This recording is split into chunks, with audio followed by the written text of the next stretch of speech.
Halo semuanya, selamat malam, selamat pagi, selamat siang. Di sini saya akan menjelaskan suatu materi tentang persamaan difusi satu dan dua dimensi. Dan perkenalkan saya Zaki Abdurrahman dari Oceanografi B.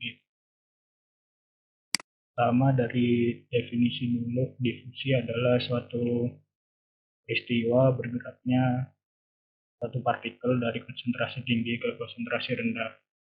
Seperti ada ilustrasi di atas ini, daripada suatu tinta yang diteteskan pada suatu air. Dan ada persamaan difusinya juga.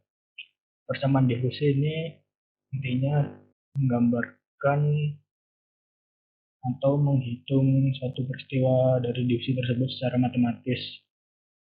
Di sini terdapat rumus yang ditinjau dari satu dimensi dan dua dimensi.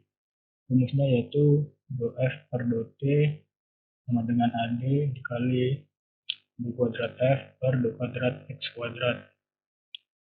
Yang artinya adalah di mana F adalah konsentrasi partikel, T adalah waktu, AD adalah koefisien difusi, dan X dan Y merupakan grid atau ruangnya.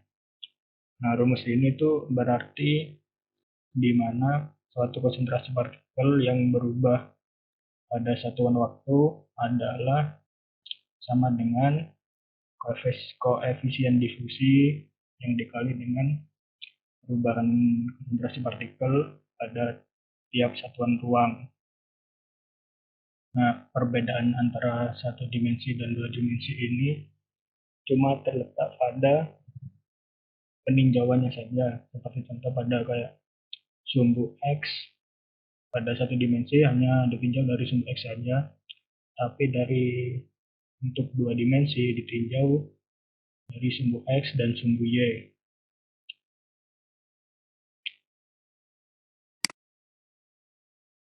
Nah, untuk contoh penerapan dari peristiwa difusi ini sebenarnya banyak sekali terjadi di kehidupan sehari-hari ya, seperti pada yang di awal tadi tetesan tinta di air.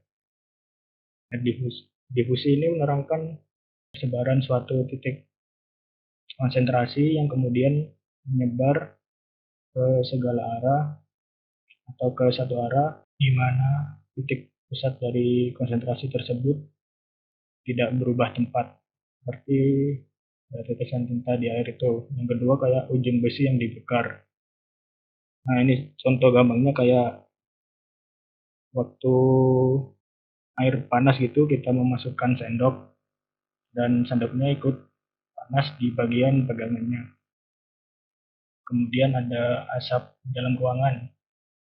Seperti contoh pada saat ada asap rokok, itu asap rokok akan menyebar ke seluruh ruangan dan pusat dari asap rokok, yaitu rokoknya itu tidak berubah tempat, tapi asapnya bisa tetap menyebar ke seluruh ruangan.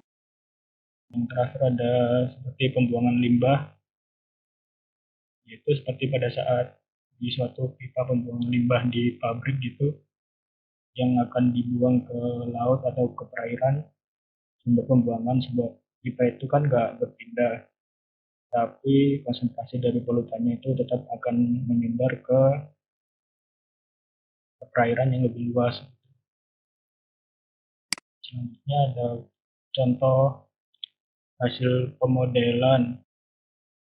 Hasil pemodelan ini saya lakukan dari hasil praktikum yang kami lakukan, yaitu ini dengan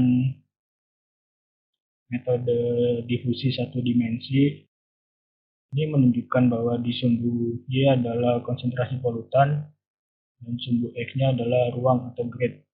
Di sini menunjukkan bahwa konsentrasi awalnya dianggap nol, kemudian suatu perairan itu kemudian dikasih kayak konsentrasi polutan, dan langsung pada grid selanjutnya itu konsentrasi langsung naik. Terus selanjutnya akan langsung terus turun menurun selama waktu yang ada. Nah, untuk yang satu dimensi cukup cukup simpel ya ini gambarnya dan mudah dipahami. Nah, ini untuk yang model difusi dua dimensi, ini contohnya juga hasil dari praktikum yang kami lakukan menggunakan software MATLAB. Ini bisa dilihat kalau model difusi itu satu titik